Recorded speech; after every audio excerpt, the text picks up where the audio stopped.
राम राम। राम राम। सभी उपस्थित भाई बहनों को राम राम। आज बहुत ही महत्वपूर्ण विषय, अपना रसोई घर अपना औषधालय। संस्कृत में ऐसा कहते हैं कि धर्मार्थ काम मोक्षाणाम आरोग्यम मूलमत्तमम। धर्म, अर्थ, काम और मोक्ष, इन सभी की जो नींव है वो है उत्तम आरोग्य। और यह निरामय आरोग्य कई लोगों को प्रदान करने वाले, जिनके जिनके अंदर ज्ञान का भंडार है, और कई लोगों को बेहतर स्वास्थ्य की प्राप्ति जिनके कारण हुई है, ऐसे आज के सुप्रसिद्ध वक्ता, गौ विश्वविद्यापीठ गांधीनगर के कुलगुरु आयुर्वेदाचार्य डॉक्टर हितेश जी जानी, आपको नमन है, वंदन है। आइए आगे बढ़ते हैं। स्वागत करने हेतु आमंत्रित है गवर्निंग बॉडी के स्पेशल इनवाइटीज, मुंबई चैप्टर के वर्किंग प्रेसिडेंट, और अभी अभी रायपुर की एनईसी में जिन्हें प्रेसिडेंट अवार्ड, इस प्रेस्टिजियस अवार्ड से सम्मानित किया गया, ऐसे ऊर्जावान नेतृत्व आदरणीय घनश्याम दास जी मुंदड़ा। जय श्री राम। एकल प्रणाम। और आज ये बहुत ही खुशी की बात है कि इतना अच्छा विषय, इतने अच्छे वक्ता, जिन ज्ञान का भंडार है, और आज की ज्ञान प्रज्ञा सरिता के प्रमुख वक्ता सुप्रसिद्ध डॉक्टर हितेश जानी जी का मैं वन बंधु परिषद में हार्दिक स्वागत करता हूँ, हार्दिक अभिनंदन करता हूँ। और आज के व्याख्यान माला अपना रसोई घर अपना औषधालय में आप अपने अनुभव और ज्ञान को साझा करेंगे। इस प्रज्ञा सरिता में काफ़ी संख्या में हमारे चैप्टर के पदाधिकारी, जोनल पदाधिकारी, केंद्रीय पदाधिकारी जुड़े हुए हैं। उन सभी का मैं हार्दिक स्वागत करता हूं, हार्दिक अभिनंदन करता हूं। और इतनी अधिक मात्रा में आज जुड़े हैं संडे मॉर्निंग को महिलाएं, ये बताता है कि आज का विषय बहुत ही सामरिक है, बहुत ही आवश्यक है। और इसके जो हमारे वक्ता हैं वो बहुत ही एक्सपर्ट हैं इस फील्ड के। मैं पुनः आप सभी का स्वागत करता हूं और आगे की कार्रवाई के लिए अंजलि जी से निवेदन करता हूं। धन्यवाद भाई साहब, बहुत सुंदर शब्दों में आपने सबका स्वागत किया है। आइए आगे बढ़ते हैं। जिनकी संकल्पना से प्रज्ञा सरिता यह कार्यक्रम शुरू हुआ और आज एक अलग ही ऊंचाई पर पहुंचा है, ऐसी हमारी राष्ट्रीय महिला समिति के अध्यक्ष, एक सशक्त नेतृत्व, और अष्टम सत्र में भी उन्हें अध्यक्ष का पदभार पुनश्च बड़े विश्वास के साथ सौंपा गया। विनीता जी जाजू, आप प्रस्तावना हेतु आमंत्रित है। सभी को राम राम। मैं डॉक्टर हितेश जी जानी का बहुत हार्दिक स्वागत करती हूँ, क्योंकि यहाँ पर सिर्फ मुझे मालूम है कि उन्हें बुलाने के लिए कितनी मशक्कत करनी पड़ी हमको। डॉक्टर साहब बहुत बिजी हैं और मैं पिछले करीब 5 महीनों से डॉक्टर साहब से लगातार संपर्क कर रही हूँ, पर कभी उनकी डेट सूट नहीं करती है, कभी हम लोग का कुछ इवेंट रहता है तो संपर्क नहीं हो पा रहा। और डॉक्टर साहब एक बहुत ही पुण्य कार्य में लगे हुए हैं। आजकल हम सभी केमिकल का प्रभाव देख रहे हैं, खेतों में देख रहे हैं, घर में आई हुई सब्जियों में देख रहे हैं, हमारे शरीर में डायरेक्टली इनडायरेक्टली कितना केमिकल रोज जा रहा है। और मेडिसिन का साइड इफेक्ट कितना ज्यादा हो रहा है। लेकिन आजकल ऐसा है कि चलते फिरते एंटीबायोटिक खा लो, चलते फिरते सिरदर्द की गोली खा लो, जरा सी तकलीफ सहन करने को या कोई तैयार नहीं है। दादी नानी के नुस्खे मालूम नहीं हम कहाँ भूल गए हैं। घर में रसोई बनी रहती है लेकिन हमारे बच्चों को पिज्जा बर्गर पास्ता तुरंत मंगा के खाना है, और हमारी बहुएं उसमें बहुत खुश हैं कि ये इंस्टेंट फूड है, रसोई सलट गई। तो इससे विपरीत एक बहुत ही सात्विक विषय लेके डॉक्टर साहब हमारे बीच में आए हैं, तो हम लोगों को जरूर इस पे ध्यान देना चाहिए। और मेरे ख्याल से हम लोग को फर्ज बनता है कि घर में इस तरह की चीजों को इंट्रोड्यूस करें, बच्चों को समझाएं। और जैसा कि आजकल आरएसएस के पंच परिवर्तन का एक विषय है कि देशी खाइए, भोजन में देशी प्रभाव प्रभाव को वापस लाइए, तो आज उसी के एक कड़ी में ये श्रृंखला आयोजित है। आदरणीय रमेश जी सरावगी ने मुझे जानी जी से रूबरू कराया, तो मैं सरावगी जी का बहुत हार्दिक धन्यवाद करती हूँ कि इतना उत्तम विषय उन्होंने मुझे चुन के दिया और इतने उत्तम वक्ता को आज हम सुनेंगे। तो ज्ञानी जी का बहुत बहुत स्वागत है। धन्यवाद विनीता जी, आपने बिल्कुल सही कहा है। और आपके प्रयत्न से और सरावगी जी के प्रयास से आज हमें इतने बड़े डॉक्टर मार्गदर्शन के लिए मिले हैं। बहुत बहुत धन्यवाद जानी जी। इनका परिचय चंद शब्दों में देना बड़ा कठिन कार्य है।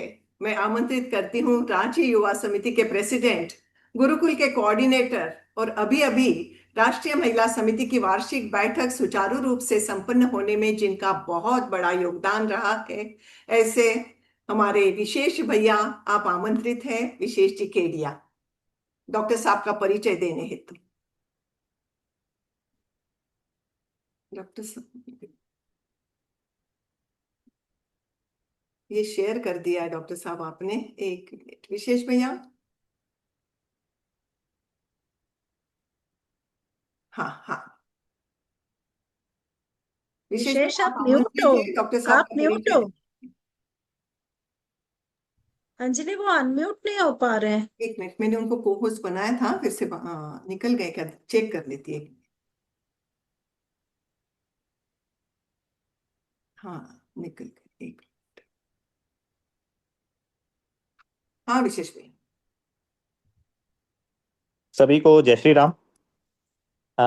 आज हमारे बीच डॉक्टर हितेश जानी जी हैं, जिनके बारे में अभी हम लोग थोड़ा मोड़ा ही जानते हैं, बट अभी मैं सबको बताता हूँ इनके बारे में। ये ज्ञान के सागर हैं और इनकी उपलब्धियाँ, इनके कंट्रीब्यूशंस और जो इनको रिकॉग्निशंस मिला है, मैं उसके बारे में एक छोटा सा आपको एक संक्षिप्त में बताता हूँ।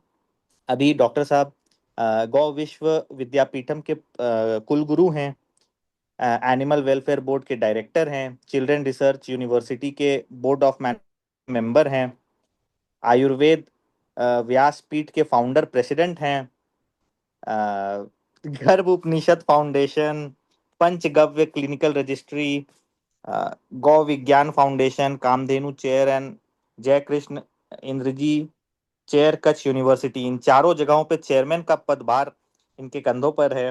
कामधेनु चेयर वीएनएसजी यूनिवर्सिटी के मेंटोर हैं।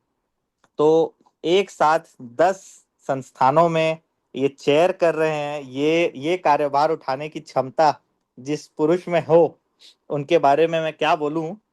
इन्होंने अभी तक सोशल ऑर्गेनाइजेशंस के साथ साथ पॉलिटिकल में भी अपना काफी योगदान दिया है। ये अखिल भारतीय विद्यापीठ परिषद में 6 साल स्टेट प्रेसिडेंट रहे हैं, भारतीय जनता पार्टी में स्टेट सेक्रेटरी रहे हैं। इन्होंने 2001 में जब कच्छ में अर्थक्वेक आया था, उस समय वहां पे सेवा भारती के coordinator for relief and rehabilitation रह चुके हैं। इन्होंने समाज को काफी कंसेप्ट्स दिया है, जैसे कि लोक आयुर्वेद, गर्भ विज्ञान, निरामय ग्राम, गौ विज्ञान, क्लिनिकल पंचगव्य प्रोटोकॉल्स। तो इस तरह से समाज को जो कंसेप्ट्स इन्होंने दिया है वो काफी सराहनीय है, जिसके लिए इन्हें काफी सारे अवार्ड्स और रिकॉग्निशंस में मिले हैं। जैसे इन्हें 2023 में अहिंसा अवार्ड मिला, 2022 में स्वास्थ्य दूत सम्मान से इन्हें नवाजा गया, 2018 में आयु विकास अवार्ड से किया गया, 2017 में गौ चतुर्मास अवार्ड इन्हें दिया गया, 2012 में मोरोपंत पिंगले गौ सेवा पुरस्कार, जो कि पुणे में एक बहुत ही गौरवान्वित अवार्ड होता है, वो उनसे इन्हें नवाजा गया। 2007 में international excellence award for Ayurveda इन्हें मिला, जो कि इन्हें सिंगापुर में मिला था। तो इस तरह से ये ज्ञान के सागर आज हमारे बीच हैं। मैं आग्रह करूंगा कि आप हमें अपने ज्ञान से कुछ हमें हमारी भी आंखें खोलें, और जिससे हमारी आयुर्वेद के प्रति जो आज एक विश्वास डगमगा रहा है, उसे वापस स्थापित करने में हमारी मदद करें। डॉक्टर हितेश जानी जी। बहुत धन्यवाद। बहुत सुंदर शब्दों में आपने परिचय दिया है विशेष भैया, बहुत ही सुंदर। और ऐसे असाधारण व्यक्तिमत्व आज हमारे बीच है, ये हमारा बहुत बड़ा सद्भाग्य है। डॉक्टर साहब, आप जी, आमंत्रित हैं। मुझे बहुत खुशी है कि आप लोगों के बीच में हूँ। फ्रेंड्स ऑफ ट्राइबल सोसाइटी और एकल अभियान के लोग, वैसे मैं जानता हूँ अभी जिसका जिक्र हुआ रमेश जी सरोगी के थ्रू, और मैं कभी एकल विद्यालय के टीचर्स का एक बार दक्षिण गुजरात में कार्यक्रम था, एक बार रांची में भी था, तब मैं ऐसे एक्सपर्ट आया था। आयुर्वेद मेरा सब्जेक्ट है, और जो आपका अ, स्वास्थ्य का आयाम है, मैं उसको एक दो बार आप लोगों पे डायरेक्ट टीचर्स जो होते हैं आपके, वन टीचर वन विलेज वाला जो कॉन्सेप्ट, उस टीचर्स के साथ मेरा रूबरू हुआ था। तो आपने जो विषय चुना वो भी मुझे बहुत अच्छा लगा। मेरी रसोई, यानी कि आपकी, मेरी, हमारी सबकी रसोई, किचन हमारा, वो औषधालय है। ये विषय मुझे समझाना पड़े या मुझे बोलना पड़े और उसको ज्ञान का सागर बोला जाए, वो तो मुझे शर्म आती है कि मैं इस विषय में कहाँ एक्सपर्ट हूँ। वो मेरे सामने जो मातृशक्ति है, जो आप लोग हो, आप ही उस सागर में हो, मैं तो उसका बूंद हूँ। और या तो मैं उसमें से कुछ आचमन करता हूँ, और वो आचमन को आयुर्वेद का जामा पहना के कुछ आज मैं बताने की कोशिश तो करूंगा। तो हम आगे सर बढ़ेंगे। वॉल्यूम थोड़ा बढ़ाएंगे क्या? और बढ़ाना है। थोड़ा सा बढ़ा दीजिए।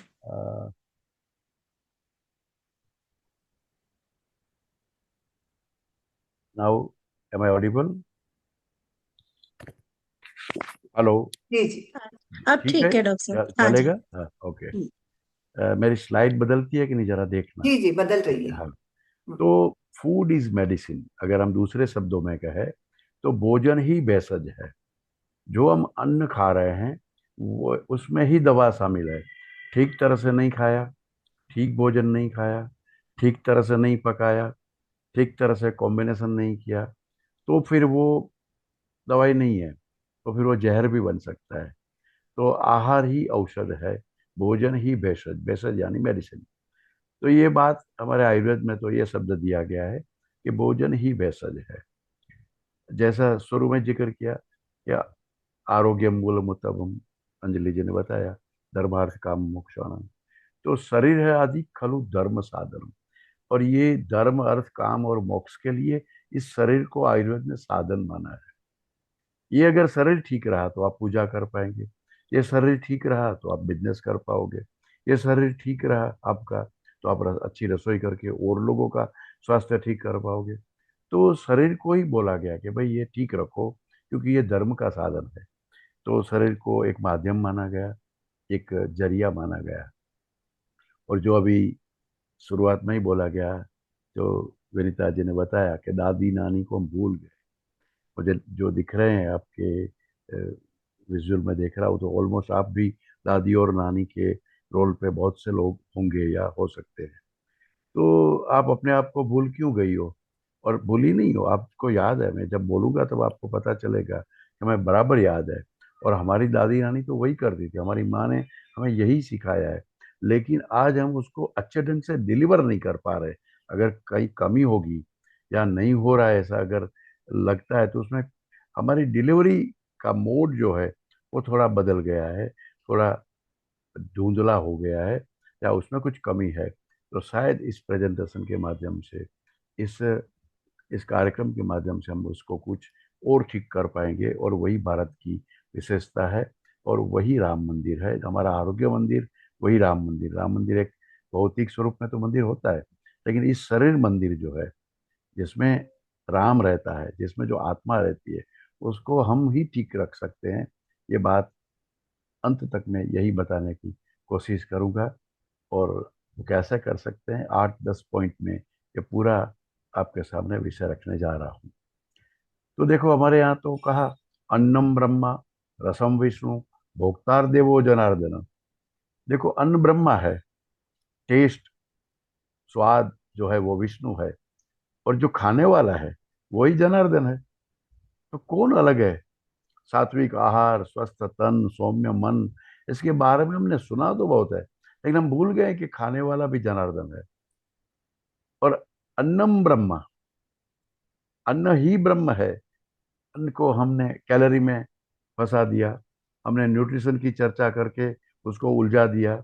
अन्न का टेस्ट के साथ, अन्न का कलर के साथ, अन्न का गार्निशिंग के साथ जोड़ के हमने हमारे ज्ञान को कहाँ छुपा लिया है, पता नहीं चल रहा है। तो उस परत जो लग गई है, जो परत हमारे प्रयासों से, आपके प्रयासों से, मेरे प्रयासों से जो हटेगी, तो हमें पता चलेगा वाकई में अन्नम ब्रह्म रसम विष्णु, और खाने वाला भी जनार्दन है, वही ईश्वर है। तो तैतृय उपनिषद ने बोला अन्नम ब्रह्म इति व्यजानात। हमारे पुरखों ने, हमारे एंसेस्टर ने, हमारे वडिलों ने, हमारे वालिदों ने उसको पता चल गया था। वो चर्चा करते करते, पढ़ते पढ़ते, अपने अंदर मथते मथते, उनके गुरुओं से ज्ञान लेते लेते, उपनिषद काल में उसको पता चल गया था कि अन्न है, भोजन है, वही ब्रह्म है। वो कोई किसी ने बताया नहीं था, वो माना ही था, वो था ही था। तो ये एटर्नल ट्रूथ है जो उसमें, ये अन्न वो ब्रह्म है, वो हमारे लोगों ने रियलाइज किया था। आज शब्दों में तो है कि अन्न का बिगाड़ मत करो, खराब हो जाएगा, तुम जूठा मत रखो, अच्छा नहीं है, बासी भोजन अच्छा नहीं है, बाहर का मत खाओ। ये सब हो सकता है, लेकिन ये ब्रह्म है, वो उसका कुछ धुंधला स्वरूप आज हम खोलने की कोशिश करेंगे। तो अन्न क्या है, क्यों लेना चाहिए, क्यों खाना चाहिए, उसकी हम चर्चा करेंगे। तो वाई वी नीड फूड, हमको क्यों फूड चाहिए? तो एक तो हमारा ग्रोथ होना है, जो फिजिकल ग्रोथ है, बचपन से लेके बड़े होते होते डेली हमें ग्रोथ चाहिए, तो उसके लिए अन्न चाहिए, भोजन चाहिए। डेली की एनर्जी फूड से आती है। जो डेली हम काम करते हैं, बोलते हैं, चलते हैं, फिरते हैं, एक्टिविटी से जो हमारा क्षय होता है, तो उसको रिपेयर करना पड़ता है, मेंटेन करना पड़ता है, वो भी अन्न से होता है। और जो बाहर से कुछ आता है, जिसको हम बैक्टीरिया, वायरस के नाम से पश्चिम के लोग कहते हैं, हम कोई अलग ढंग से कहते हैं, दोष कहते हैं, तो वो उसके लिए बॉडी की इम्यूनिटी चाहिए। इम्यूनिटी भी फूड देता है। इम्यूनिटी बाहर से इंजेक्शन से नहीं आती, ये भारत ने जाना था, भारत ने समझा था, हम उसको समझने की कोशिश करते हैं।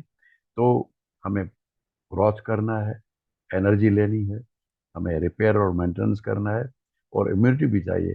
तो ये चार का मतलब है, हमें स्वाद चाहिए या हमें भूख लगी है, वो तो उसका मैनिफेस्टेशन है। लेकिन ये क्यों चाहिए, उसका ये साइंस है, उसका ये रीजन है या विजन है।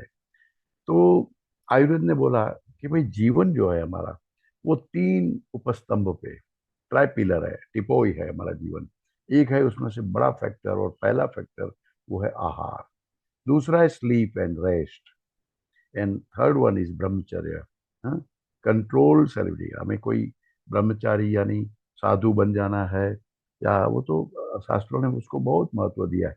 लेकिन जो गृहस्थ होता था वही वानप्रस्थ होता था, और वही सन्यासी बनता था। तो सन्यास तो ये मन की एक अलग भूमिका थी। और जो बचपन से कौमार्य व्रत रखते हुए, तो ऐसे जैसे विवेकानंद जी है, शंकराचार्य जी है, वो तो 1.1% भी नहीं थे, नहीं होते हैं, वही सोसाइटी को गाइड करते हैं। लेकिन एको हम बहुश्यामा, शादी करना, बच्चे पैदा करना, वो तो ईश्वर की इच्छा है। एको हम बहुश्यामा, ये ईश्वर की रचना ही संसार चलाने की है। तो खुद इतने परब्रह्म परमात्मा, जिसका आपने याद किया शुरू में, सबको बड़ा बोला राम राम, तो वो शादी किए थे कृष्ण। कौन ईश्वर हमारे शादी में नहीं किए थे? तो लेकिन कंट्रोल सेलिब्रिटी, उसका पूरा कैसे कन्वर्जन करना, नई जनरेशन में हमारा डीएनए का रूपांतरण कैसे करना, एक बड़ी विद्या है। खैर विषय में, तो मुझे तो आहार के बारे में आज बोलना है। तो ये जो ट्राइपिलर है, ये उसमें से तीन इतने महत्व के हैं, लेकिन पहला है आहार। तो सत्व और प्राण, आहार से क्या मिलता है? एक तो मिलता है सत्व, और वो प्राण का अयन करता है। तो food can effect your moods, वो मूड बनाता है। अच्छा खाने से अच्छा मूड बनता है, मैं डिटेल बताऊंगा। और आपके जो अवेयरनेस के लेवल है, जो अल्टरनेस है, उस लेवल को वो ठीक रखता है। और आपके बिहेवियर के ऊपर भी फूड का बड़ा प्रभाव है। तो फूड सिर्फ फूड नहीं है, क्योंकि थाली नहीं है, वो कोई पैकेट नहीं है, वो कोई रोटी दाल सब्जी नहीं है। वो आपका मूड बनाता है, वो आपको अल्टरनेस को दिखाता है, वो आपके बिहेवियर में चेंज ला सकता है। तो फूड को सत्व और प्राण बोला गया है। ये कैलोरी वाली बात जरा, आप बड़े पढ़े लिखे लोग हो, आपको मैं जरा समझाऊं। मैं आयुर्वेदाचार्य हूँ बेसिकली, तो आप भी वही ज्ञानी हो। आपको मैं सिर्फ एग्जाम्पल से बताता हूँ। देखो, आपके सामने कैलोरी के बारे में कुछ बताया जाता है। ये हम लोग जो अ, कम काम करने वाले, मतलब फिजिकल एक्टिविटी कम करने वाले लोगों को, हमको 1500 कैलोरी चाहिए, ऐसा पश्चिम बोलता है। थोड़ी बहुत एक्टिविटी करता है, थोड़ा काम करता है, तो उसको चाहिए 2000 कैलोरी। और मजदूर है, हार्ड वर्क करे, तो उसको 2500 कैलोरी चाहिए।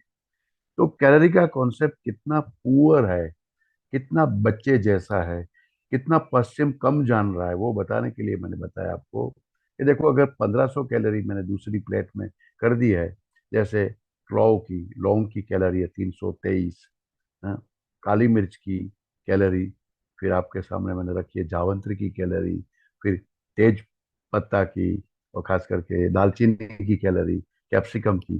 तो आपकी प्लेट में मैं 1500 कैलोरी इस तरह से करके रख दूं, आप खा लो, कैलोरी पूरी हो गई, आप ताकत वाले हो जाओगे।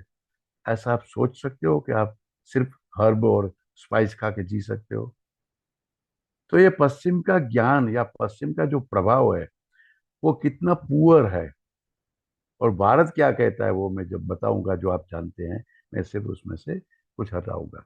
तो जो आपको 2 स्लाइड दिख रही है, उसमें ये पश्चिम का जो कैलोरी वाला विज्ञान है या न्यूट्रिशन वाला विज्ञान है, वो कितना पुअर है, वो कितना नासमझ है।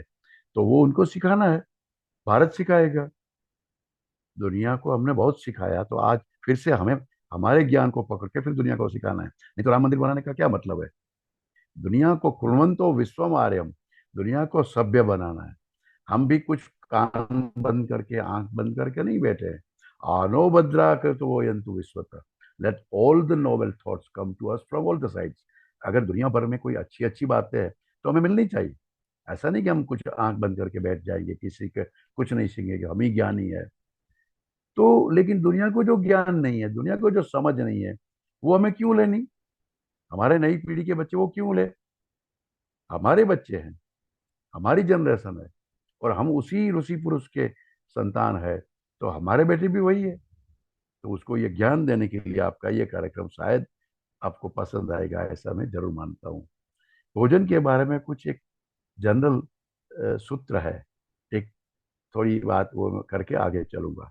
अन्नम न निंद्या तद्व्रतम। अन्न के बारे में आप पहले पहले पूछ लेती है, ये विनीता जी अपने पति से, अंजलि जी अपने पति से, बच्चों से पूछ ले, आज क्या बनाऊं?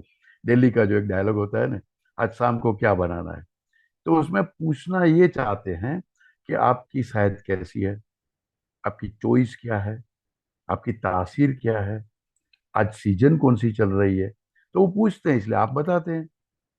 और अगर आपने पूछ लिया और उन्होंने बता दिया, फिर जो फूड की थाली बन गई, वो उसकी निंदा नहीं कर सकते आप। अन्नम नन निंद्यात।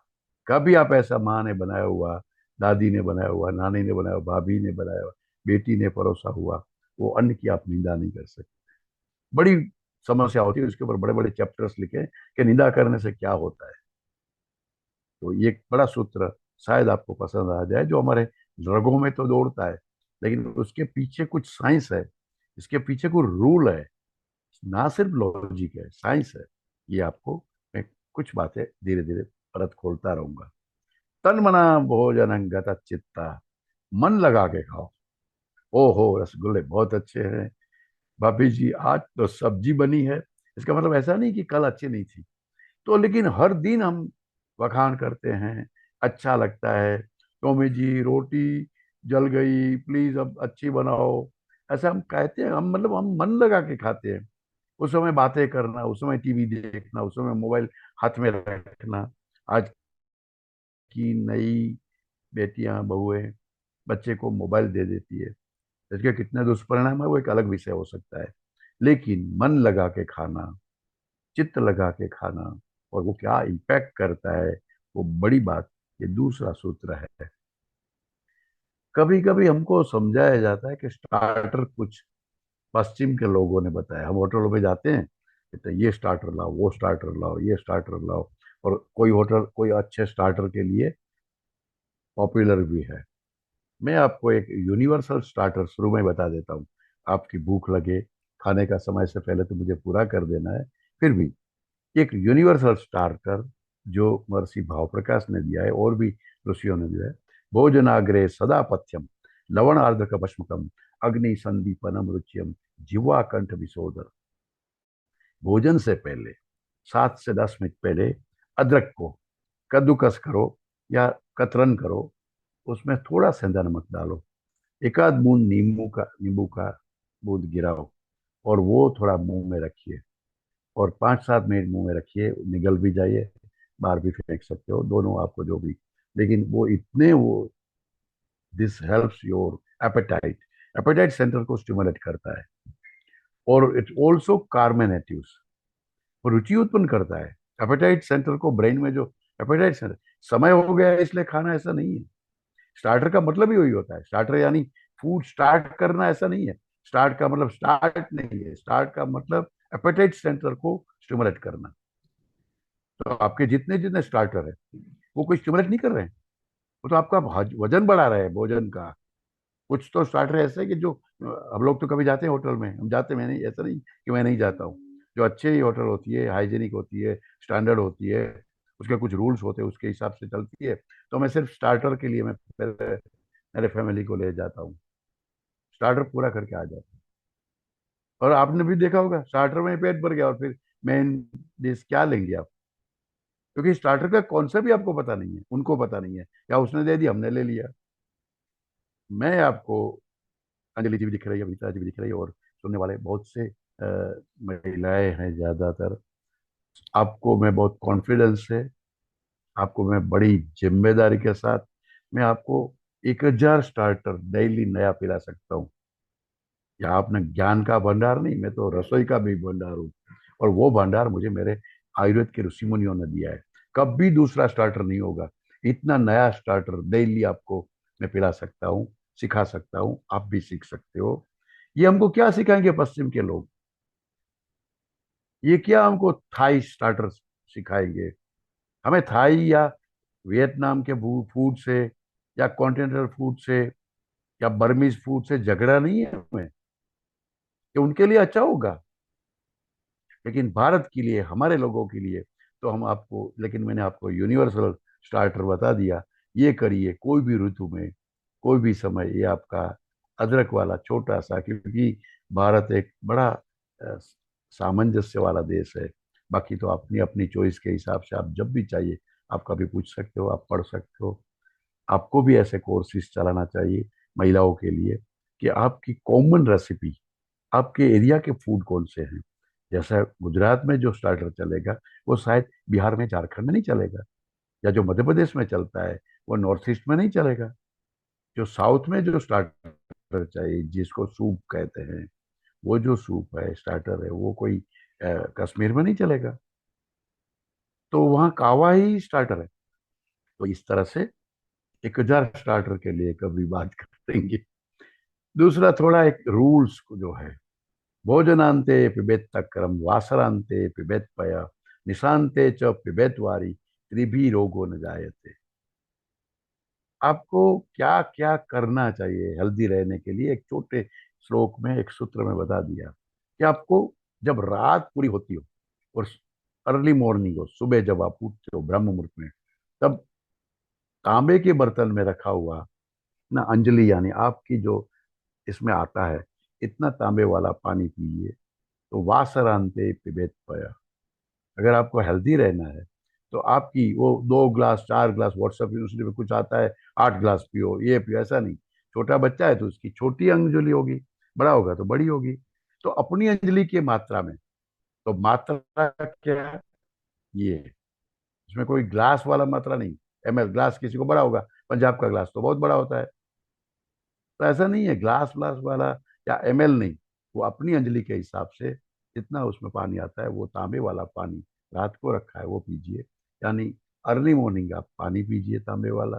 अगर दिन पूरा होता है उस समय आप गाय का दूध लीजिए, देसी गाय का, और भोजन के अंत में आप छाछ पीजिए। ये जो गलतियां कर रहे हैं ना हम, कि पुडिंग, डेजर्ट, आइसक्रीम, मीठा जो आपके घरों में चलता होगा, आप खाते भी हो, खिलाते भी, ये बहुत गलत है। आप एक बार ये सूत्र तय कर लो कि मीठा हम सबसे पहले खाएंगे। और मेरे सामने जो चित्र आपके दिख रहे हैं, आपको भी मालूम होगा ज्ञाति भोजन होता है, जिसको हम कम्युनिटी किचन कहते हैं, या आपके पुराने समय में कि लड्डू पहले ही परोसा जाता है, मिठाई पहले ही आती है, ज्यादा खाना होता है, लास्ट में नहीं आता। और एक बार आप कर लो तो प्री डायबिटिक, भारत के 2 करोड़ प्री डायबिटिक को मैं कम कर दूंगा अगर आप लास्ट में आइसक्रीम मत खाओ। मैं आइसक्रीम ना खाओ ऐसा नहीं बोल रहा हूं, कब ना खाओ। मीठा ना खाओ ऐसा मैं नहीं कह रहा हूं, मीठा कब ना खाओ और कब खाओ, इतना पहले क्या खाना, बाद में क्या खाना, रात को क्या खाना। नक्तम दधि न भोजयेत, रात को दही मत खाओ। मूली, मोगरी और दही शाम के बाद कभी नहीं।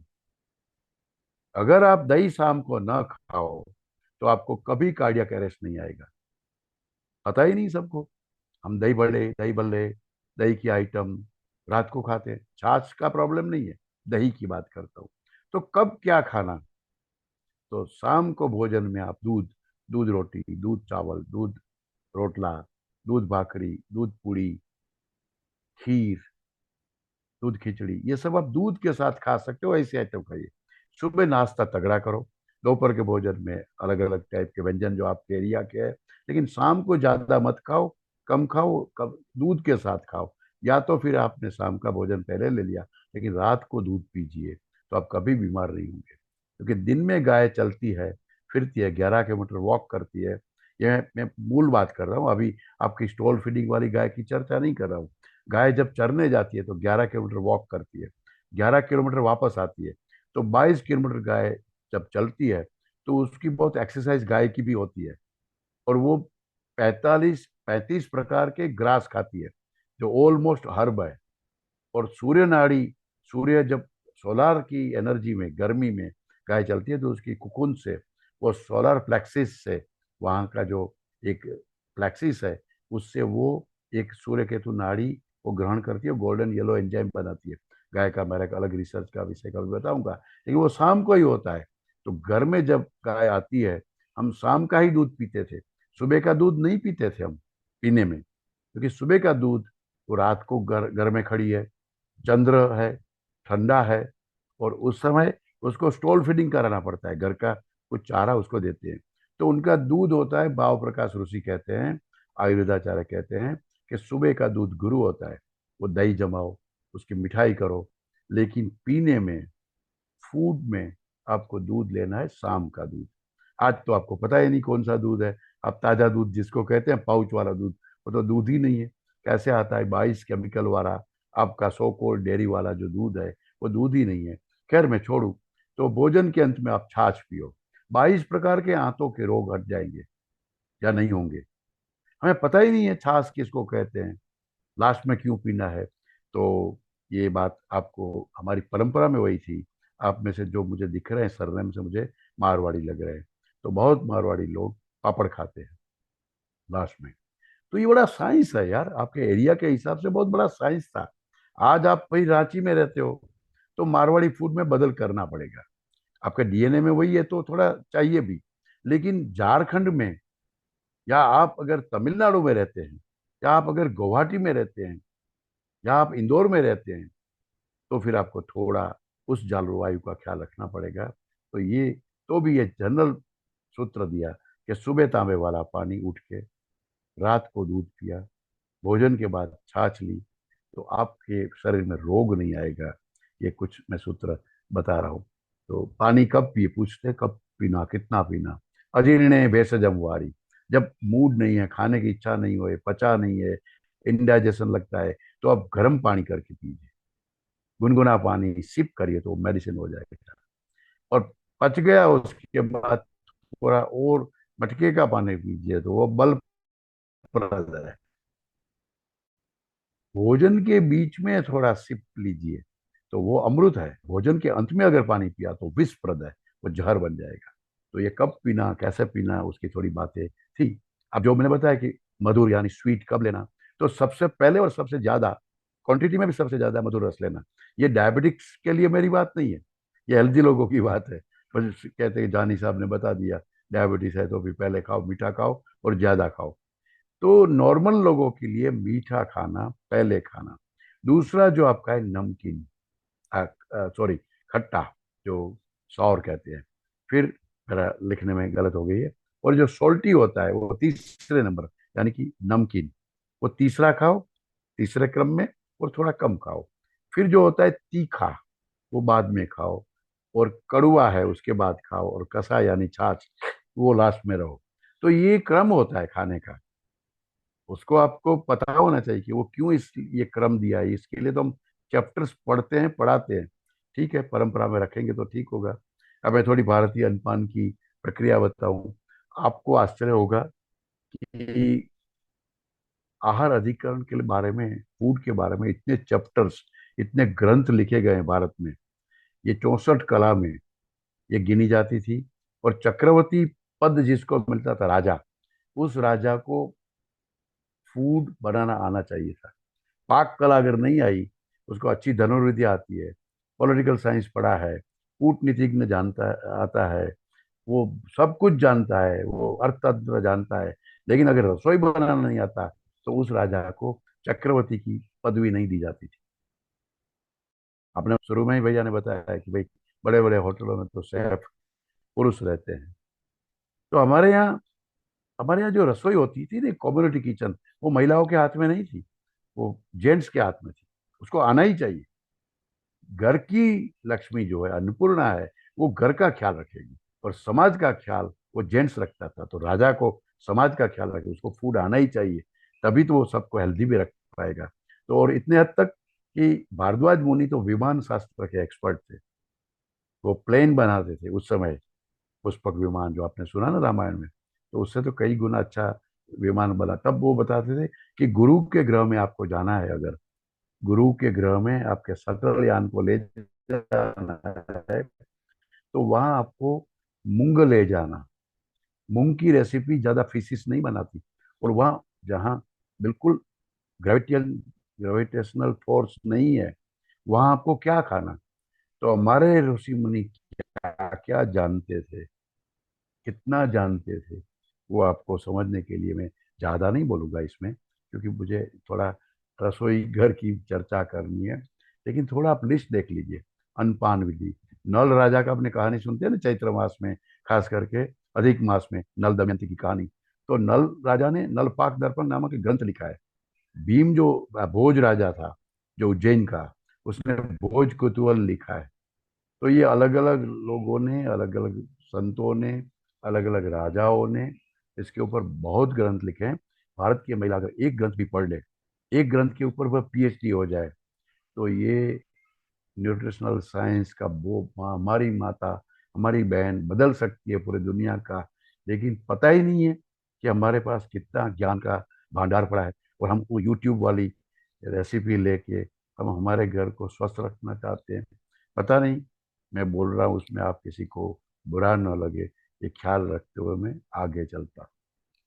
तो 5 चीज आपको याद रखना पड़ेगी कि व्हाट यू ईट, आप क्या खाते हो, व्हेन यू ईट, आप कब खाते हो, वेर यू ईट, आप कहाँ बैठ के खाते हो, वाई यू ईट, आप क्यों खाते हो भैया, बहन जी, और why you eat, the way you eat, आप किस तरह से खाते हो। इसको आप बराबर कसौटी पे रखो। मात्रा यानी क्वांटम, क्वांटिटी, समय यानी काल, कब लेना, हाँ, कौन से स्थान पे खाना, रसोई घर की बनावट, किचन कैसा होना चाहिए। एक 2.5 फुट का प्लेटफॉर्म बना दिया।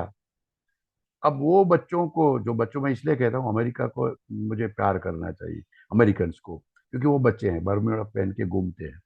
आपका कोई रिश्तेदार अमेरिका में कोई रहता हो, या आप अमेरिका जाओ, कोई बेसिक अमेरिकन कोई आर्किटेक्ट को पूछो, या आप मंगवाओ, आप गूगल पे देखो, तो अमेरिकन होम का, फैमिली होम यानी हाउस का आर्किटेक्चर होता है।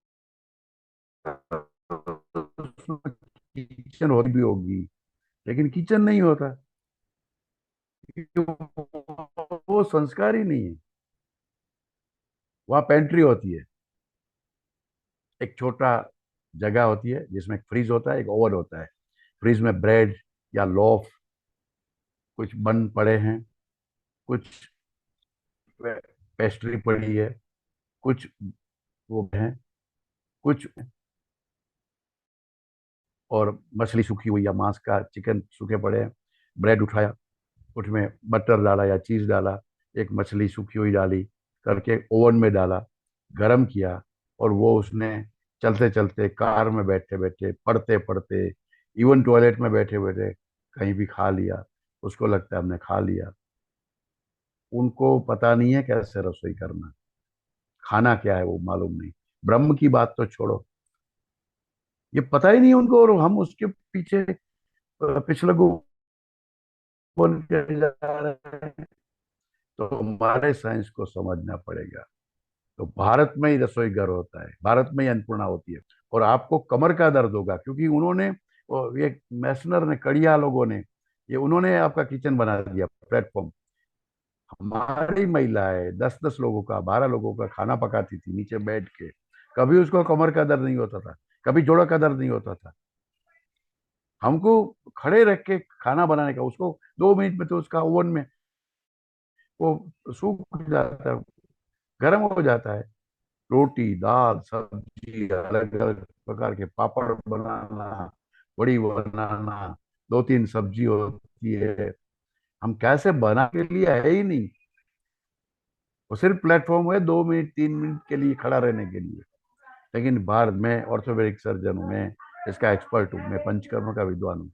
मेरा हॉस्पिटल का मैं एचओडी था, कमर का, कमर मतलब हड्डियों का। मैं हर महिलाओं का किचन मैंने बदल दिया, और उसका मैंने रोग ठीक कर दिया है। आपको महिला है इसलिए मैं कुछ अलग बातें भी आपको बता रहा हूँ कि ये भारत की विडम्बना है। उसे पता ही नहीं है कि उसका किचन कौन बना रहा है, किचन में क्या बन रहा है। कहते हैं ना, क्या खाना पक रहा है, कुछ अंदर पक रहा है। पक नहीं, हम पक गए हैं उस अमेरिका से, उस विदेशों से। भारत की ताकत ही टूट गई है। अगर हम उसको समझेंगे तो अच्छा होगा। अरे हमारे रसोइये को जो किचन का था ना शेफ, तो शेफ को हम क्या कहते थे? सूद या सूपकार। जो आदमी, मैंने जो बोला ना 1000 सूप, जो 1000 सूप बना सकता है, उसकी टेस्ट थी, वो परीक्षा ली जाती थी। जो 1000 प्रकार का सूप बना सकता है, उसको ही सूप या सूद या चीफ शेफ बोला जाता था। जो अगर जिसको 1000 सूप बनाना आता हो, तो वो मिठाई कितनी जानता होगा, वो सब्जियां कितनी पकाता होगा, वो कितने प्रकार के व्यंजन खिलाता होगा। तो सिंपल शेफ, शेफ वेफ ठीक है, आप जो भी नाम बोलो, इंग्लिश बोलो, मराठी बोलो, हिंदी बोलो, जो भी बोलो, नाम में क्या रखा है, उसका काम क्या है, उसकी क्वालिटी क्या है, उसका तय कैसे किया जाता है, उसके गुण में क्या है। तो वो सूद बोलते हैं, जो उड़ीसा में और बहुत जगह सूद सरनेम है, बिहार में, उड़ीसा में, झारखंड में।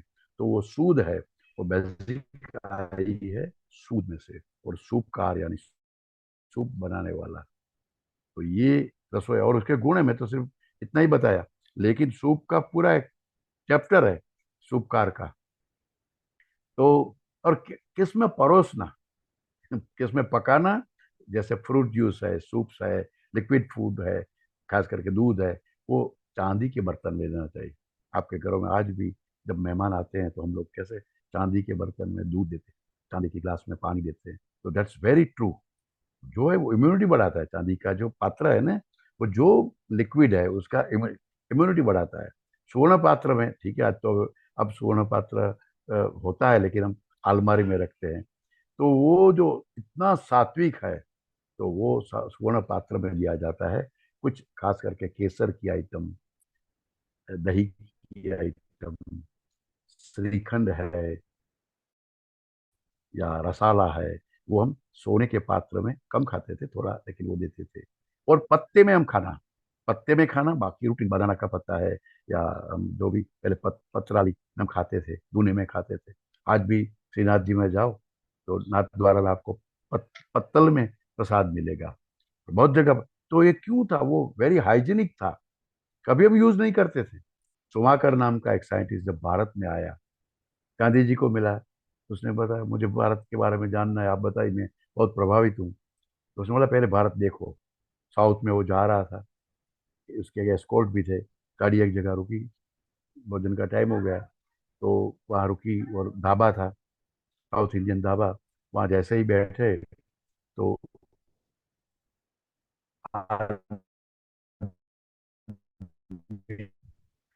चटनी आई, सांभर आया, नमक आया, पिकल्स आया, फिर वो बाद में चावल आए, वो आए, ऐसा करके रख गया। तो उसने लगा कैसे खाना है, वो बाजू के लोग देखते थे तो उसको देखते थे, खाना खाया। खाना खाया, बहुत अच्छा भी लगा, ट्रेडिशनल नया तरीका, प्लेट नहीं हो रही है। और उतने में वो आदमी आके हाथ साफ करने के लिए बर्तन लेके आया, हाथ साफ कर लिया।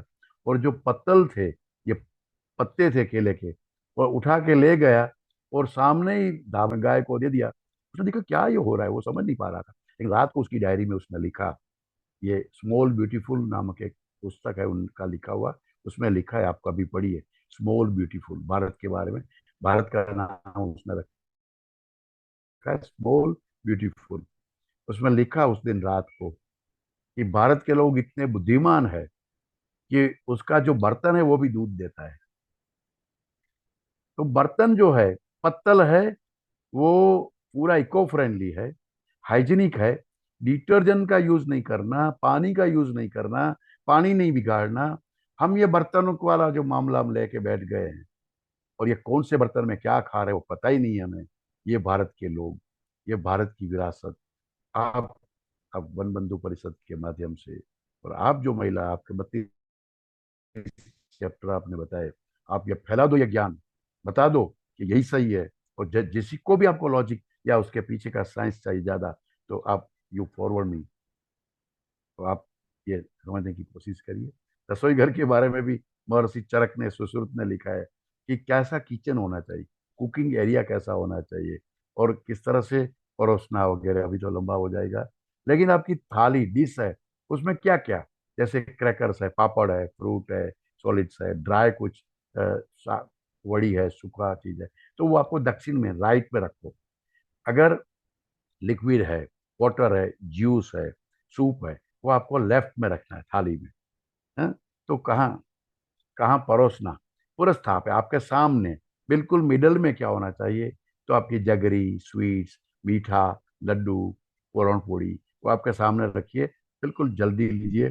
तो रखा है मध्यतः, मिडल में क्या रखना। और बताया कि लास्ट में, वैसे तो मैंने बताया कि भोजनांते पिबेत तक्रम कि वही दस्य प्रयोजनम, भोजन के अंत में छाछ पियो।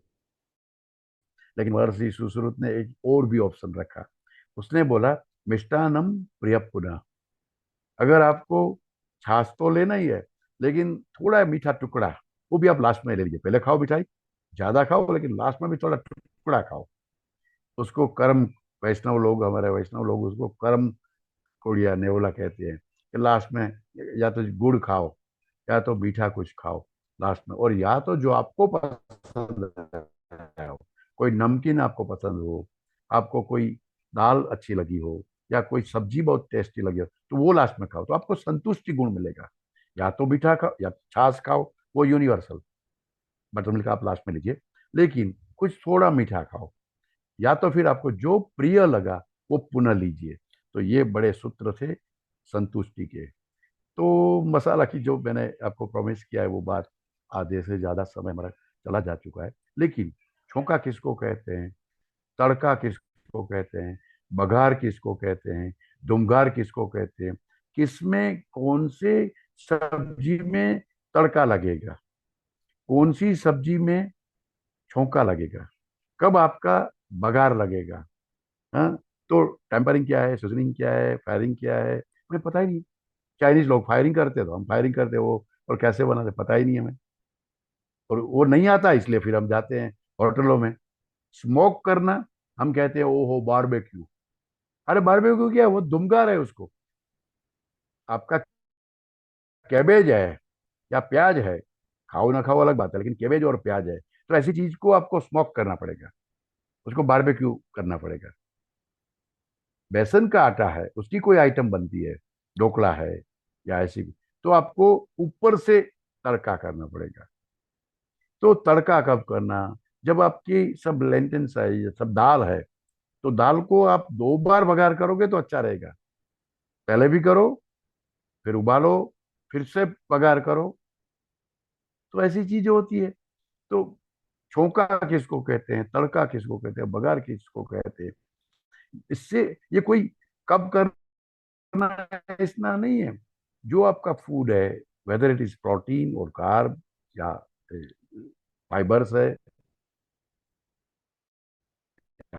वेजिटेबल सा लगेगा, तेल का कब लगेगा। कढ़ी बनानी है तो दोनों मिक्स करना पड़ेगा, घी और तेल। तो हमें पता नहीं है। खट्टी चीज का अगर था, जैसे कच्ची आम का और दाल चीनी से ही लगेगा तड़का, नहीं तो वो आपका जॉइंट पकड़ लेगा।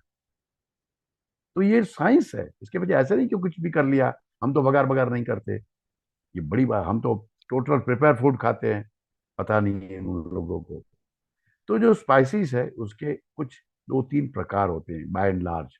एक होता है एसेंशियल स्पाइस, जो आपकी किचन में है ही, रसोई में है ही, होना ही चाहिए। दूसरा है फ्रेश स्पाइसेस, जो हम ताजा मसाला जिसको कहते हैं, हरा मसाला लाते हैं, फ्रिज में रखते हैं, लाते हैं, लेकिन वो सूखा नहीं है।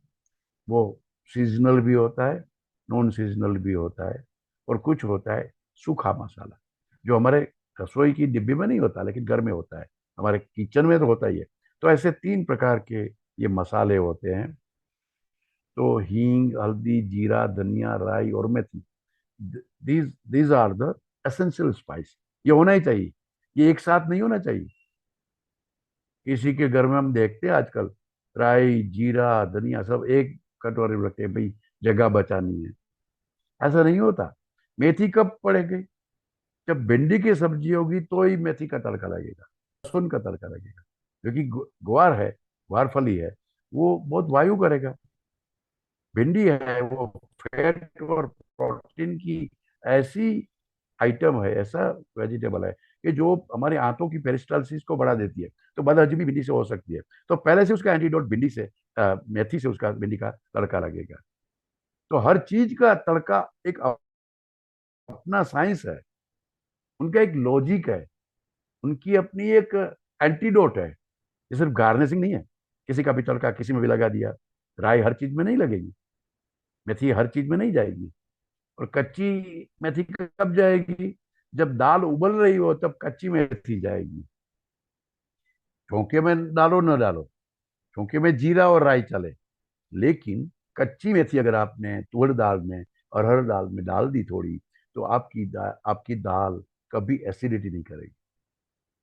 किसको मालूम है ये? जिसको मालूम है वो बोलने के लिए तैयार नहीं है, क्योंकि उनको लगता है मैं बोलूंगी या बोलूंगा तो बुरा लगेगा।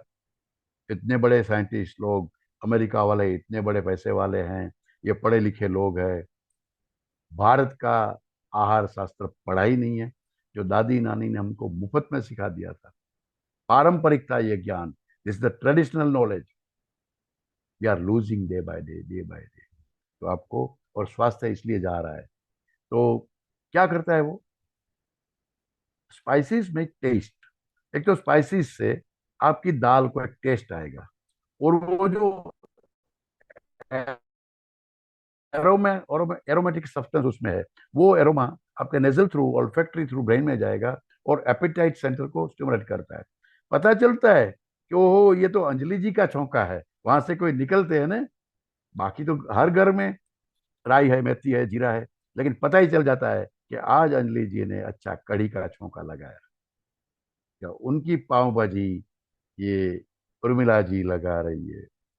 राजश्री मेरी पत्नी जब बनाती है भिंडी की सब्जी, तो हमारे बच्चे सब, भाई के बच्चे, उनके बच्चे, कि बाबू आपकी भिंडी की सब्जी गजब है, गजब है। किसकी छौंका लगाना, कैसे लगाना। तो ये पूरी टेस्ट और एरोमा दोनों देता है। वो स्वाद देता है, वो सुगंध देता है, वो इच्छा शक्ति जागृत करता है, रुचि बढ़ाता है। ये सिर्फ छौंका छौंका तड़का नहीं है, उसका स्मेल है, वो टंग को स्टिमुलेट करता है, टंग के जो टेस्ट बड है उसको स्टिमुलेट करता है। हाँ, वो सेंस को इन्फ्लुएंस करता है, खाने की रुचि को इन्फ्लुएंस करता है, और डाइजेस्टिव सिस्टम को वो पेनिट्रेट करता है। पचने में दिक्कत नहीं होती, इसलिए हम तड़का लगाते हैं। तो सबको लगा वो इतने मसाले सब में नहीं यूज होते, सब मिक्स करके डालते हैं कि ओ मसाला तो सर ने बताया बहुत अच्छा है। ऐसा नहीं है। तो 3 मसाले से हमारा चलेगा, ज्यादा से ज्यादा 9 मसाला एसेंशियल स्पाइसेस में चाहिए, जो मैंने आपको बताया। मैं कुछ तड़का किस में, छौंका किस में, ये थोड़ा आपको बताया कि जो डाइजेस्टिव हर्ब, जो पेपर पेपर्स, नटमेग, ये सब जो है ना, ये सर्विंग के पहले ही डालना पड़ता है। आप जब लड्डू परोसते हैं ना, तब उसमें ये नटमेग्स, जायफल जिसको कहते हैं ना, जायफल पहले पहले डाल के नहीं होते। जब आप सर्व करते हो, गरम गरम लड्डू बन गया, पूरन पोड़ी बन गई, उसके ऊपर आप इलायची स्प्रिंग करके दीजिए, फिर देखिए उस पूरन पोड़ी की ताकत। जैसे घी लगाने से भी कितनी खुशबू आती है, तो घी कैसे ऊपर लगाते हैं, सुगंध आती है। उसी तरह से कौन से मसाले ऊपर डाल के देना उसी समय, कौन से पहले डालना, कौन से अंदर डालना। चिरौंजी है आपकी, चिरौंजी, तो वो तो अंदर डालना पड़ेगा। साबुत इलायची है तो अंदर डालो, लेकिन इलायची का पाउडर है तो ऊपर डालना पड़ेगा। क्या आश्चर्य लगेगा कि इतना फर्क। हाँ हाँ, फर्क है। तो सूप कैसे बनाना, कौन सी सब्जी किसके साथ मिक्स करना। आपने कभी भिंडी और ग्वार की सब्जी बनाई है? कभी नहीं बनाई होगी। क्यों नहीं बनाते? मालूम है कि ये नहीं हो सकता, ये कॉम्बिनेशन गलत है। उसी तरह से एक, ये तो परंपरा इसलिए आप नहीं बनाते, लेकिन उसका साइंस है। ताजा हरा मसाला, सूखा मसाला कब डालना, किस में डालना, पूरा एक साइंस है। तो मैं थोड़ी, आज जो ज्यादा जरूरत है, क्योंकि हम कुछ भी खाते हैं, इतनी बड़ी हॉस्पिटल्स, आपके शहर में आज बड़ी बड़ी हॉस्पिटल लगी है, इतने बड़े डॉक्टर्स है, आपके परिवार में भी डॉक्टर होंगे, इतना रिसर्च हो रहा है, लेकिन हमारी सोसाइटी अनहेल्दी, अनहैप्पी, अनवेल्दी क्यों हो रही है? ये more hospitals, many doctors, much research, लेकिन सिनेरियो क्या है? हम बीमार है, घर घर में डायबिटीज है, घर घर में ये सब चल रहा है। आज जो LSDs है, लाइफस्टाइल डिसऑर्डर्स है, वो कोई बैक्टीरिया से नहीं होता, हार्ट का प्रॉब्लम या लंग्स का प्रॉब्लम, अस्थमा जो है, वो कोई वायरस से नहीं होता। ये कैंसर के लिए जिम्मेदार कौन है? आपका खान पान ही जिम्मेदार है। ये डायबिटीज घर घर में घुस गया है, खाने का तरीका गलत है, पकाने का तरीका गलत है। तो 71% जो LSDs है, लाइफस्टाइल डिसऑर्डर है, उसमें कोई बैक्टीरिया, वायरस, फंगस जिम्मेदार नहीं है। और कोई एंटीबायोटिक, कोई एलोपैथिक दवाई, कोई बड़ी बड़ी दवाई काम नहीं करेगी उसमें। तो काम कौन सा करेगा? आप कैसे खाना खाया है, कैसे रहे हो। तो ये पॉल्यूशन, माइक्रोवेव, ये सब बड़ी में समय ज़्यादा व्यतीत हो रहा है, आपका टाइम मुझे नहीं मालूम, लेकिन विरुद्ध आहार में हम फंसे हैं। हम ब्लैक कॉफ़ी हो या क्रीम वाली कॉफ़ी हो, हम सैंडविच के साथ खाते हैं। इज द वेरी इनकम्पेटेबल, यानी विरुद्ध आहार है। देखो, दूध भी सात्विक है, फल भी सात्विक है, लेकिन दोनों साथ नहीं ले सकते। फल का टाइम ही अलग है, फल भोजन के साथ होगा ही नहीं, और दूध के साथ तो कतई नहीं होगा। ये क्यों है, वो बड़ा साइंस है, लेकिन परंपरा से तो हमें मालूम है कि जैसे प्याज और दूध नहीं खाते। अरे कोई भी फल दूध के साथ नहीं ले सकते, पता ही नहीं है। मफिन और जूस, ये 5 दिन तक आंतों में से निकलने नहीं देता। इसका जो कॉम्बिनेशन बनता है ना, तो एक जहर के साथ दूसरा जहर फ्री में आपके बच्चों को मिलता है ना, कि आप पिज्जा लीजिए तो मुफ्त में कोक या पेप्सी मिलेगी। कैसे बनता है? 1 महीना पहले, 2 महीना पहले, या कितना समय पहले उसकी शेल्फ लाइफ बढ़ा के उसमें सोडियम बेंजोएट डाल के, वो खराब नहीं होता। खराब क्यों नहीं होता? फंगस क्यों नहीं होती? फंगस मर जाती है, तो वो हम भी मर जाएंगे ये खाते खाते। सिर्फ ओवन फ्रेश करके गर्म करके दे दिया, डजन मीन कि वो फ्रेश है।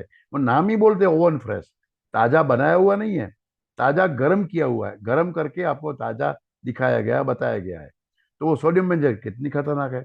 जितने भी आर्टिफिशियल कलर है, फ्रेग्रेंस है, प्रिजर्वेटिव्स है, वो ही कैंसर के कारण। अगर स्त्री गर्भवती है उस समय, तो ये कितनी इम्पैक्ट उसके गर्भस्थ शिशु के ऊपर पड़ती है, वो कभी मेरे यूट्यूब में देखिए कि प्री कंसेप्शनल कितना ख्याल रखना पड़ता है। गर्भ संस्कार का विषय आप कभी रखिए, तो आपको पता चलेगा कि हम नई जनरेशन को भी खत्म कर रहे हैं। हम तो मर रहे हैं, कि नई जनरेशन को क्या खिला रहे हैं। आपके घर में जैसे आ गया कि वायलेट कलर की ब्रिंजन, वो क्या बोलते हैं, कैबेज, कैप्सिकम आपका रेड आ गया, आप बहुत ज्यादा पैसा देख ले। हम जाके ही स्वीट कॉर्न सूप का ऑर्डर करते हैं, कॉर्न कभी स्वीट होता ही नहीं, मक्का सफेद होती है। ये मीठी फूड है, ये खतरनाक चीज है। ये कैप्सिकम कभी लाल नहीं होता। बेल पेपर होता है येलो, ग्रीन होता है, या ये होता है। तो ये लाल कर दिया गया है, तो उसके डीएनए में चेंज किया गया है। बायो टेक्नोलॉजी से बना हुआ फूड है वो आपकी। जैसे हम ग्रेप ग्रेप खाते हैं, द्राक्ष, वो ताजी हरी द्राक्ष खाते हैं, तो वो मुनक्का में, मुनक्का तो नहीं, आप क्या बोलते हैं द्राक्ष को, ग्रेप्स को, तो वो ग्रेप्स जो है वो सीडलेस बनाई गई है, और वो बहुत मीठी लगती है। पहले कभी आपने इतनी मीठी खाई थी? आज इतनी मीठी द्राक्ष, ये ग्रेप्स आ रही है, और सीडलेस आ रही है। तो ये seedless grapes makes you seedless, यानी आप बांझ बन रहे हो। वो सीड खत्म करना, यानी हमारा पुरुष का और स्त्री का दोनों का सीड खत्म कर देना। बच्चा पैदा ना हो आपके घर में, 2-2, 3-3, 4-4 साल साथ के आपके फूड में क्या जिम्मेदार है। तो मैं थोड़े मसाले के नाम दे लूँ, ये शायद होगा ही, मुझे उसमें कोई सिखाना नहीं है।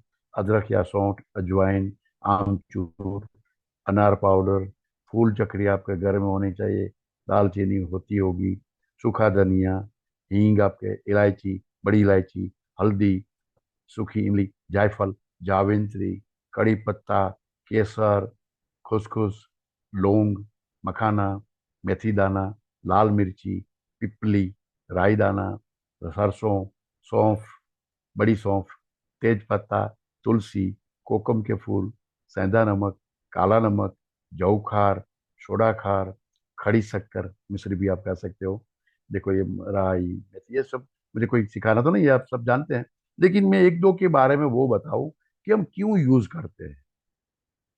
ये सौंफ है, कोई तो मुखवास में खाते हैं, लेकिन जब आप हैवी कुछ चीज होती है, या जिसमें आपने कुछ मसाला यूज किया है, तो शायद आपको एसिडिटी कर सकता है। आपका अचार आपको पित्त बढ़ा सकता है, तो सौंफ डाला ही गया है उसमें। तो ये आपका एक बैलेंस करने के लिए मसाला का यूज है। या तो आप मुखवास खाओ, या तो ये भी करो। चक्रफूल, ये चक्रफूल किसमें डालोगे? राइस से जिसको गैस होता है, तो आपको राइस में अंदर सिर्फ डाल दीजिए, उसकी एरोमा से वो गैस कम कर देगा। अगर जायफल है, ये जायफल हम क्यों खाते हैं? कि जायफल, ये नटमेग है जो, वो नटमेग है, वो डायरिया नहीं करने देगा। मैसू अगर ज्यादा खा लिया, मैसूर पाक, या तो हमने लड्डू ज्यादा खा लिए, तो पहले से ही हमने उसमें नटमेग डाल दिया, या परोसते परोसते गर्म लड्डू है तो ऊपर स्प्रिंग कर दिया, तो वो आपको डायरिया नहीं करेगा। और अगर डायरिया हो गया है, इनकेस कोई भी दूसरी चीज खाने से डायरिया हो गया है, तो इसी नटमेग को आप घिस के सिर्फ आपके बच्चे को चटा दो, तो तुरंत उसको डायरिया बंद हो सकता है।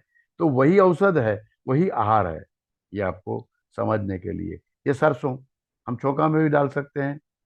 अगर बुखार आया है, तो प्याज और सरसों को मिक्स करके हाथ पांव के तलवे में डालो, और फिर कपड़ा ओढ़ के सो जाओ, तो आधे घंटे में your fever will come down, temperature कम हो जाएगा।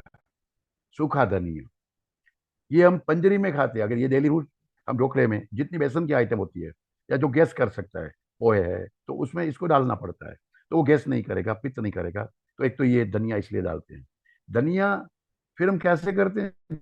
जैसे आप लोग पंजरी खाते हैं, रामनवमी करते हैं, तो कितनी महिलाएं, जब तक भगवान राम का जन्म न हो जाए, तब तक पानी भी नहीं पीती। हम कृष्ण जन्माष्टमी के दिन कृष्ण का जन्म मनाते हैं, तो कितनी महिला, कितने भारतीय लोग रात को 12 बजे, कृष्ण जन्म नहीं होता तब तक हम कुछ नहीं खाते। तो पित्त बढ़ेगा, एसिडिटी बढ़ेगी। लेकिन हमारा तरीका क्या था कि हम ठाकुर जी के मंदिर में कृष्ण जन्म के लिए जाएंगे, तो पहले चरणामृत मिलेगा, फिर पंचामृत मिलेगा, और फिर हम पंजूरी खाएंगे, 5 जीरक, ये धनिया, शक्कर, फिर जीरा, साजीरा, और इसको मिला के कोकोनट का पाउडर, इसके पंच जीरक बनता है, पंजरी जिसको बोलते हैं, वो हम खाते हैं, तो एसिडिटी नहीं होती। उसके बाद फिर हम फराल खा सकते हैं। तो ये आपकी वही चीज आपकी फूड को ठीक रखती है, और वही चीज आपको, जैसे हल्दी, आपने हल्दी डेली दाल में सब्जी में डाला, तो ठीक है। लेकिन जब आपको कुछ खाते खाते तेल ऐसा आ गया, या कुछ तीखा आ गया, या कुछ खट्टा आ गया, या दही ज्यादा खा लिया, दही खट्टा था, और कहीं पॉल्यूशन है, तो गले में खारस हो गई, आपको खांसी हो गई, गले में सूजन आ गई, तो जो डेली हम इतनी चुटकी सी हल्दी डालते थे, आज एक बड़ी चम्मच भर के उस हल्दी को थोड़ा फ्राई कर दिया, गर्म कर दिया, सेक लिया, और उसको गर्म पानी में डाल के उसके गरारे कर लिए, या उसको हनी के साथ चाट लिए, तो वही खांसी आपको ठीक हो जाएगी। वही जो कफिंग है वो ठीक हो जाएगा। डेली डालो तो कफिंग नहीं होगा, वात पित्त का बैलेंस रहेगा। और कुछ गलती से अगर हो भी गया तो उस हल्दी से आपको ठीक भी हो जाए। तो वही आहार है, वही औषध है। रोटी, चपाती, पूरी, पराठा, खाखरा, बेड़मी, पुरण पोड़ी, लड्डू बनाने वाला गेहूं, डेली आप कुछ व्यंजन बना के खाते हैं। लेकिन कुछ खाते खाते कुछ ऐसे होते हैं, आपको कहीं फोड़ा हो गया, कहीं हाथ में या पाँव में, तो उसी गेहूं के आटे को उसमें पानी डाल के उसको गर्म करना, उसमें थोड़ी हल्दी डाला, थोड़ा ज्यादा नमक डाला, और एक लोपरी या पॉटिस बन गई, और फोड़े पे लगा दी, तो वही फोड़ा फूट जाएगा, पक जाएगा, और आपको एनाल्जेसिक नहीं लेनी पड़ेगी, पेन किलर, एंटीबायोटिक नहीं लेनी पड़ेगी। तो जिससे आप रोटी बनाते थे, वही गेहूं का आटा आपकी औषधि बन गया। आपकी ट्रीटमेंट में हमको डॉक्टर के पास जाना नहीं पड़ता। तो ये हमारी दादी नानी जानती थी। अब समय तो ज़्यादा हो गया है। मैं तो, ये आपको नींबू पता है, टेस्ट लगता है, मज़ा आता है। वो नींबू का शरबत भी पी सकते हो, फूड का भी टेस्टी बना सकते हो। और अगर उल्टियाँ हो रही हो, दस्त हो रहे और खास करके कुछ पचता ही नहीं, टिकता नहीं, तो नींबू को आधा करके, आधा नींबू, जो स्किन वाला पार्ट है वो नीचे रखो, ऊपर थोड़ा सा सेंधा नमक और थोड़ी सी काली मिर्च का पाउडर डाल के उसको गर्म करो स्टोव पे, गैस पे, कोयले पे, और उसको निचोड़ के पी जाओ, तो उल्टी बंद हो जाएगी। तो आपका नींबू टेस्ट मेकर भी है, टेस्टी भी बनाता है, आपको ड्रिंक भी देता है, एक लिक्विड ड्रिंक भी बनता है, और वही नींबू आपका मेडिसिन भी बन जाता है। मेटाक्लोप्रोमाइड नहीं लेनी पड़ती आपको, उल्टी की कई की दवाई नहीं लेनी पड़ती। वही हींग, पेट में दर्द है तो हम उस चुटकी हींग गर्म तेल में डाल के नाभि में 2-3 बूंद डालते हैं, तो कितना भी कॉलिक की पेन है एक समय तो ठीक हो जाएगा। उसको छाछ में डाला, थोड़ा सा नमक, थोड़ी सी हींग, थोड़ा गर्म करके छाछ में डाला और पिया, तो तुरंत सिर्फ गर्म पानी के साथ सेंधा नमक और हींग लिया, तो भी गैस डकार निकल के गैस निकल जाएगी। तो डेली जो डालते हैं उसका अब क्या नहीं कर सकते। यही लौंग हम रसोई में डालते हैं, चौंका लगाते हैं, तड़का में भी डालते हैं, लेकिन वही लौंग अगर दांत में दर्द है, तो आप उसको गर्म करो, फूल जाएगा लौंग, और उसको दबा दो मुंह के बीच में, दोनों दांत के बीच में, तो आपका टूथ एक दांत का दर्द बंद हो जाएगा। तो वही औषधि बन जाएगी। तो ज्यादा मैंने समय ले लिया है। कुछ हरा मसाला भी है, मीठा नीम जिसको करी लीव्स कहते हैं, वो भी कार्बोनेटिव्स है, वो एंजाइम्स है, वो होना ही चाहिए। ये सिर्फ गार्निशिंग नहीं है, ये आपकी भूख बढ़ाता है, इसलिए डाला गया है। छोंका में भी डाल सकते हो, तड़का में भी डाल सकते हो, और बेसन की कोई भी आइटम में अगर आपने ऊपर से कड़ी लीव्स का डाल दिया, या जैसे हम कड़ी में, उसका नाम ही कड़ी लीव्स है, तो कड़ी में पहले ही डाला जाता है धनिया, हरा धनिया। हरा धनिया आपकी, ये सिर्फ गार्निशिंग नहीं है, ये कभी भी पित्त नहीं होने देगा। अगर आपने धनिया स्प्रिंग कर दिया है सब्जी के ऊपर, दाल के ऊपर, तो आपको एसिडिटी नहीं करेगा। और ज्यादा अगर आंख में दर्द हो रहा है, आंख लाल हो गई है, तो उस धनिया का पीस के 1 बूंद आंख में डालो, आंख ठीक हो जाएगी। तो ये मेडिसिन भी है। हमारे घर में ही मेडिसिन थी, हमारे फ्रिज में मेडिसिन रहती थी। इसी अजवाइन आपको ये पेट का दर्द कम होगा, इसी अजवाइन का भजिया भी बना सकते हो, और इसी अजवाइन को आप, रेसिपी भी बनती है और दवाई भी बन, सर्दी जुकाम ठीक करता है। कोई टेस्ट मेकर भी है, कोई सोडा भी बना सकते हो इसकी। ये सुगंधी घास है, वो चाय हम लोग नहीं पीते थे, हम इसकी चाय पी सकते हैं। तो इस तरह से कुछ सात्विक फूड होता है, कुछ राजसिक होता है। जस्ट एक लास्ट में थोड़ा समय ज़्यादा हो गया है। सात्विक फूड क्या होता है? जो मोड ऑफ गुडनेस आपको अच्छा लगता है, इसको सात्विक फूड कहते हैं। राजसिक किसको? जो पैशन, जो आपको एक्टिव बनाता है, एग्रेसिव बनाता है, काम की इच्छा होती है, मेहनत करते हैं, वो राजसिक फूड है। और जो इग्नोरेंस, जो तामसिक प्रभाव है, बैठा रहना है, नहीं करना है, लोगों के साथ बात नहीं करनी है, मुझे कुछ नहीं करना है, वो तामसिक फूड है। तो आपका पता चल जाएगा आपने क्या खाया है। हम लोग नाड़ी बाद में देखते हैं, हम उसका एक्टिविटी पूछते हैं, उसके एज फैक्टर, फिजिकल स्ट्रक्चर, और बाद में हम कहते हैं कि आज आपने क्या खाया है। ये इसलिए बता सकते हैं कि आप उसमें से मूड बनता है आपका। तो जो सात्विक है, जो गुडनेस लाता है, तो अंगूर है, पाइनएप्पल है, जितने भी फ्रूट्स है, दे ऑल आर सात्विक। दूध है गाय का, सात्विक है। गाय माता का दूध है, सात्विक है। घी है, सात्विक है। हनी है, सात्विक है। तो आपकी थाली में, इसमें से थाली में यानी कि पूरे दिन में क्या ये जाता है आपके बॉडी में, सात्विक फूड, ये देख लीजिए। ये राजसिक है, सब स्पाइसिस है, वो राजसिक है। हल्दी है, ये है, आटा है, वो सब राजसिक है। तामसिक क्या है? मीट है, मटन है, चिकन है, अल्कोहल है। ज्यादातर तो हम नहीं खाते हैं, लेकिन बहुत लोग उसको फैशन से खाते हैं, उसको एनर्जी मान के खाते हैं। जो बासी है उसको भी तामसिक बोला गया है, बासी होता है। हाँ, सुबह का शाम को खा सकते हो, लेकिन रात हो गई तो कभी भी फ्रिज में रख के आपने दिया, इसमें इसका मतलब आपने अपने बेटे को, बच्ची को, बहू को तामसिक बनाया। आपके पति आपके पास हिंसा करे, आपके साथ हिंसा करेगा ही करेगा।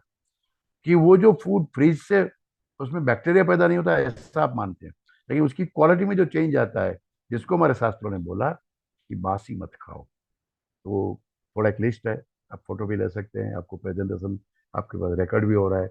Milk, herbal tea, ghee, grain, fresh sweets, fresh veggies, honey, nuts, सब बीन्स। तो ये पूरे जो है वो सब आपके सत्व, वो वाले राजसिक है, चिकन, एग्स वगैरह।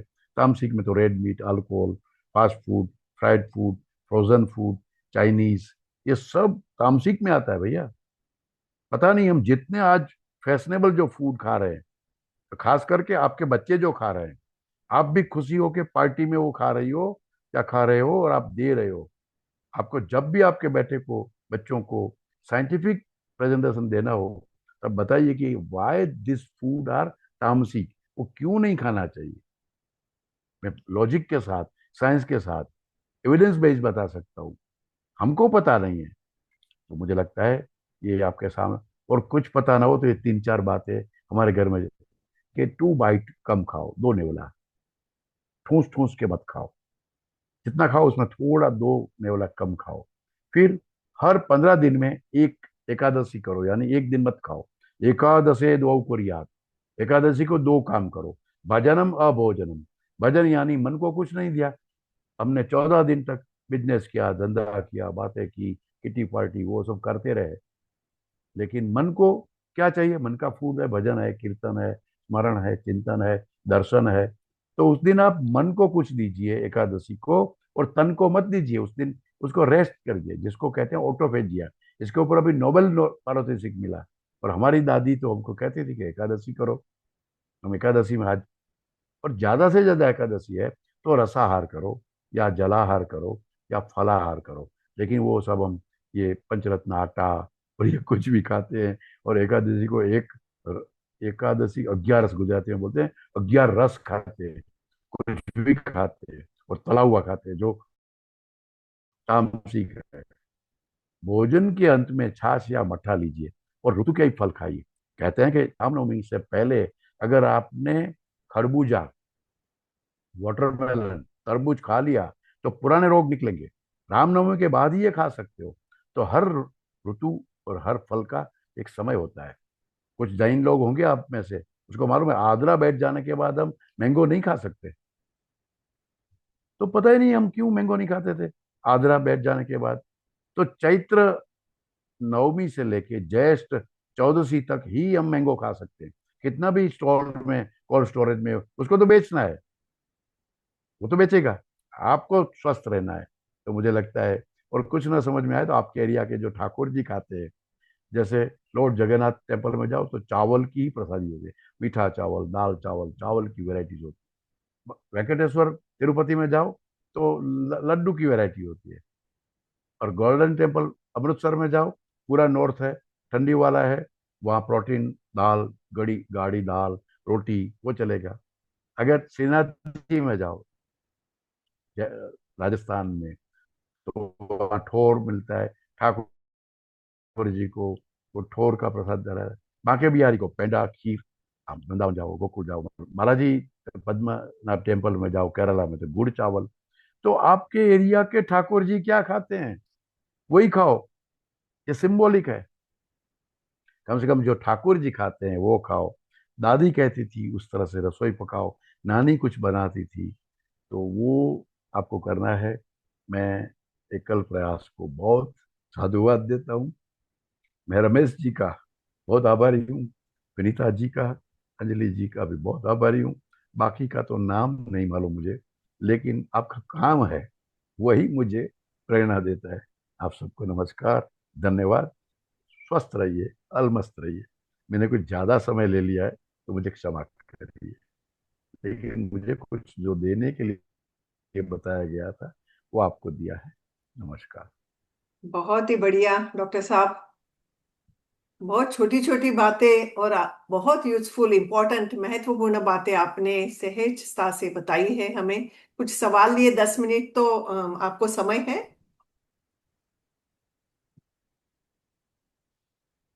सवाल के लिए आपको समय समय है?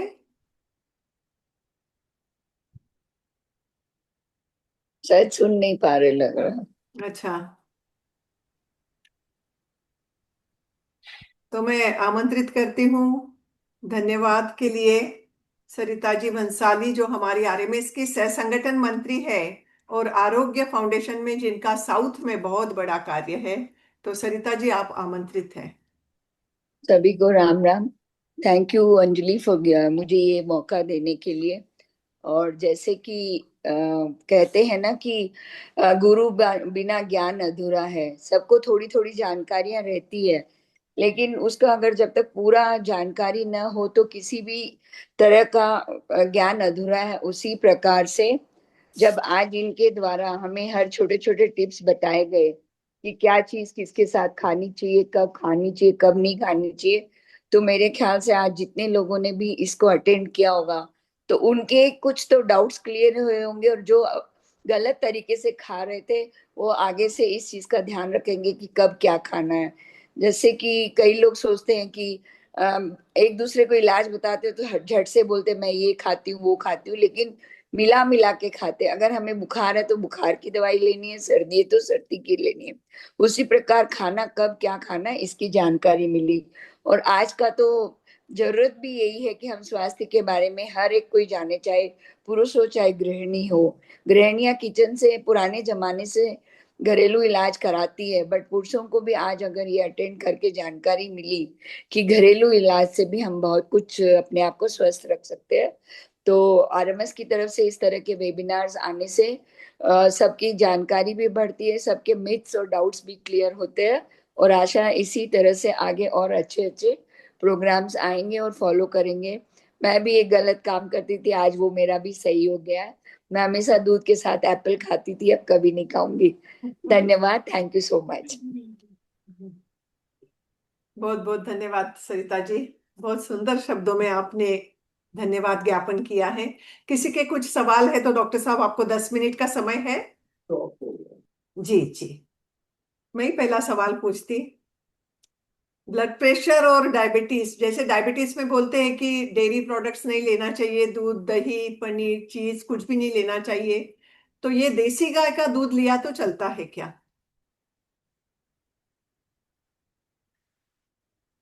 जी, एम आई ऑडिबल? या सुनाई दे रहा है? जी जी जी। हाँ। तो देसी गाय का दूध हमेशा सात्विक है। कभी भी वो कोई भी कंडीशन में आप ले सकते हो। आपको मालूम है ठाकुर जी जो बाल स्वरूप है, तो रात को बंटा भोग में भी दूध या खीर या दूधगर परोसा जाता है। तो बच्चे से लेके वृद्ध तक हर समय में दूध। एक अगर आंतों की बीमारी है, खास करके डायरिया डिसेंट्री है, तभी दूध नहीं ले सकते, बाकी आप ले सकते हैं। अच्छा, और डायबिटीज रिवर्स करने के लिए और कुछ टिप्स है क्या, जैसे प्रोटीन बढ़ाना, कार्ब्स कम करना, ऐसे कुछ टिप्स है क्या? मैं देखो, मुझे जो जवाब देना है उसमें अगर प्रोटीन के साथ मिलके जवाब देना है या कार्ब्स के बारे में को जरिया बना के आपको जवाब, विद्यार्थी नहीं हूँ। मुझे डायबिटीज के बारे में बहुत बता सकता हूँ, लेकिन उनका ज्ञान ही गलत है। Hmm. Diabetes is not carbohydrate metabolic disorder. Diabetes इसे उनके हिसाब से भी जो बोल रहे हैं इसे, ये फैट मेटाबॉलिक डिसऑर्डर है। लेकिन डायबिटीज को और उन्होंने जो मिथ फैला रखा है उसमें आप फंस गए हो। तो मैं अभी तो पर्सनली तो इतना ही बता पाऊंगा कि डायबिटीज इट्स रिवर्सेबल। वो ओके। एक तो डिजीज नहीं है, पहले तो इट्स अ कंडीशन। शुगर जो है ना, जिसको हम हम्म। डायबिटीज कहते हैं, वो एक कंडीशन है, वो डिजीज नहीं है, डिसऑर्डर है। आपके ऑर्डर में आप खाना नहीं खा रहे हो। मैंने बताया कि अगर आप, जी। जो डायबिटिक नहीं है वो भी लास्ट में मीठा पदार्थ खाएगा तो जल्दी से प्री डायबिटिक और डायबिटिक हो जाएगा, हाँ हाँ, क्योंकि तो खाने शुरू का में। तरीका ही गलत है। तो अगर आप डायबिटिक है तो आप शुगर नहीं लेना है, क्योंकि डायबिटीज होने के बाद शुगर नहीं पचा सकते हो। उसको रिवर्स करना है तो अलग ढंग से ही करना पड़ेगा। पूरा फूड प्लान, मील प्लान करेंगे, उसमें फिर कार्ब और प्रोटीन के जरिए भी बता सकता हूँ।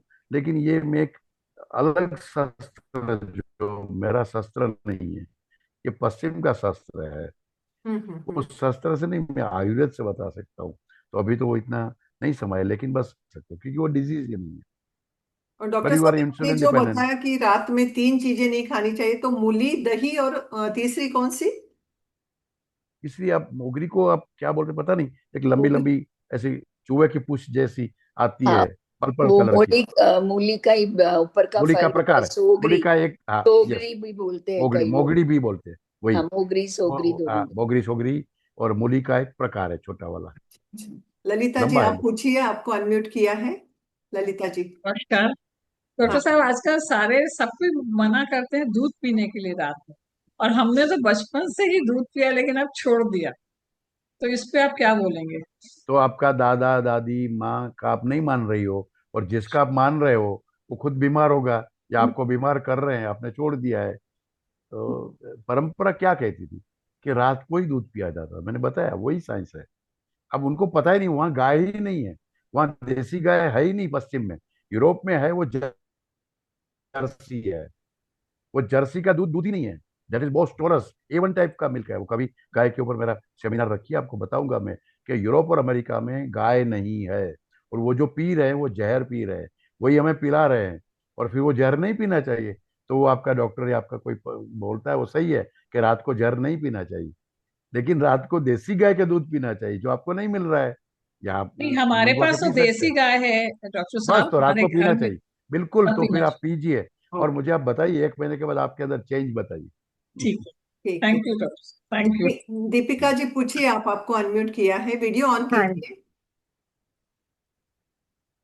दीपिका जी हाँ पूछिए। हाँ जी, हाँ जी, हाँ हाँ जी। हाँ। जय श्री कृष्णा सभी को। मैं ये पूछना चाहती हूँ कि जैसे आपने बहुत सारे घरेलू नुस्खे बताए, जिसके कुछ बारे में हमको जानकारी थी, कुछ बारे में हमको प्रॉपर जानकारी नहीं थी, बहुत ही अस्थायी जानकारी थी। उसके साथ जैसे अभी कोलेस्ट्रॉल की बात आपने बताई थी, अभी जैसे वसा वाले प्रोडक्ट्स से, फैटी एसिड्स वाले प्रोडक्ट्स से, जो हमें नहीं लेना चाहिए। हमें तो तब पता पड़ता है जब हमको ऑलरेडी कोलेस्ट्रॉल हो जाता है। आप कोलेस्ट्रॉल रिवर्स करने के लिए क्या कर सकते हैं? क्या आप उसके ऊपर कुछ बताऊं मैं, नॉलेज में जानकारी में दे बताऊं सकते दीपिका जी, बताऊं मैं। ये हैं? जो कोलेस्ट्रॉल वाला मामला है उसमें पूरा पश्चिम फंस चुका है, और भारत के दीपिका जैसे लोग भी फंस चुके हैं, क्योंकि उनका नॉलेज ही कोलेस्ट्रॉल का गलत है। अभी तक जो बड़े बड़े एंडोक्राइनोलॉजिस्ट और ये सो कॉल्ड कार्डियोलॉजिस्ट, वो सब को अभी पता चल गया है। आपको, आपके पास पहुंचाया नहीं, मैं आपको फ्री में पहुंचाता हूँ, क्योंकि मुझे अंजलि जी ने बुलाया और आपने पूछा है। देखो, कोलेस्ट्रॉल के 2 प्रकार होते हैं by large. One is LDL and second one is HDL। तो जो LDL है वो कल्प्रिट है हार्ट के लिए, जिसको हम बुरा कोलेस्ट्रॉल कह सकते हैं। लेकिन जो HDL है, आप हर वसा वाले में HDL नहीं होता। देसी गाय के दूध में ही HDL होता है, उसके घी में ही HDL होता है। HDL यानी high density lipoprotein, that is good for heart. आपके तेल में HDL है ही नहीं, वो तेल नहीं खाना चाहिए। आपके जो वेजिटेबल घी आता है उसमें HDL है ही नहीं, तो वो नहीं खाना चाहिए। आपकी चीज में HDL है ही नहीं, सब में LDL है, तो वो आप नहीं खा सकते, सही बात है। लेकिन उनको कहाँ मालूम कि भारत में देसी गाय जो है, जो यूरोप और अमेरिका में नहीं है। पहली महिला को भी मैंने वही बताया, आपको फिर से बता रहा हूँ कि देसी गाय का बेलोना उतार घी, जो आप घर में देसी गाय के दूध का भी मलाई जमा के करके दही बना के मलाई का घी बनाते, वो नहीं। बिलोना उतार जो क्लॉकवाइज एंटी क्लॉकवाइज जैसे आपका छाछ बनती है, उसमें से जो मक्खन बनता है, तो that's create HDL, high density lipoprotein, that is good for heart. और वो कोलेस्ट्रॉल कोलेस्ट्रॉल नहीं है, वो अच्छा कोलेस्ट्रॉल है, वो LDL को कम करेगा। मेरा प्रिस्क्रिप्शन होता है 1 TDS, 1 teaspoon in a day, देसी गाय का घी सिर्फ लीजिए गर्म पानी के साथ या दूध के साथ, और मैं जो बुरा कोलेस्ट्रॉल है उसको कम करता हूँ। ये रिवर्स, आप रिवर्स कहते हैं ना, रिवर्स तो नॉलेज का प्रॉब्लम है। आप नॉलेज को रिवर्स करिए। दादी नानी जो खाती थी, आपकी परंपरा में कितना घी खाया जाता था, हम कितना घी के मालपुए खाते थे, लड्डू खाते थे, चूरमा खाते थे, हम क्या नहीं खाते थे। तो गाय का घी नहीं है कोलेस्ट्रॉल वाला, और जो कोलेस्ट्रॉल है वो अच्छा कोलेस्ट्रॉल है, बाकी हर वसा वाली चीज में वो नहीं है। ये आपको पता नहीं है। डॉक्टर साहब विनीता बोल रही ठीक हूँ। है, आपका एक हाँ जी, सेशन तो बहुत ही कम है। धन्यवाद आपका बहुत बहुत। हेलो डॉक्टर साहब, विनीता बोल रही हूँ। जी आपका एक सेशन तो बहुत ही कम है, एक और सेशन रखेंगे डॉक्टर साहब, आपको अभी जब रखें, भी डेट सूट करे। और करेंगे विषय डाइट इस के बार ऊपर आप देंगे हमें, मैं बताऊंगा, विषय आप देंगे, मैं है बताऊंगा, ना? हाँ, मैं हाँ, बताऊंगा। थैंक यू डॉक्टर साहब। The Ram healthy Ram. Lifestyle मैं बताऊंगा, हाँ हेल्दी हाँ लाइफस्टाइल के विषय ऊपर हाँ, कि बिल्कुल पूरा बिल्कुल दिनक्रम डॉक्टर कैसा साहब, होना चाहिए मैं जरूर बिल्कुल बताऊंगा। डॉक्टर साहब। आप तो बुलाए जब कभी, भी आप डेट देंगे हम ये हाँ, जरूर रखेंगे। प्लान करें। राम राम डॉक्टर ठीक है, साहब, बहुत बहुत आभार राम आपका। राम डॉक्टर साहब। मुझे भी बहुत आइए अच्छा हम लगा। हमारी परंपरा के अनुसार कल्याण मंत्र चलो, लेते बहुत हैं। अच्छा लगा आपसे मिलके। विनीता जी, सर्वे सुखिनः। सर्वे भवन्तु सुखिनः, सर्वे भवन्तु सुखिनः, सर्वे भद्राणि पश्यन्तु, मा सर्वे कश्चित् मा कश्चित् दुःखात् भवेत्। ओम शांति शांति। ओम शांति।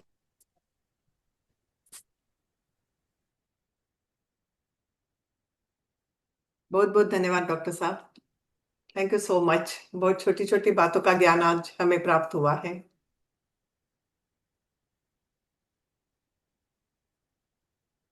पुनश्च जल्दी मिलेंगे, क्योंकि कई बातें रह गई है सबके दिलों में, कई सवाल रह गए हैं। हाँ thank you, thanks a lot.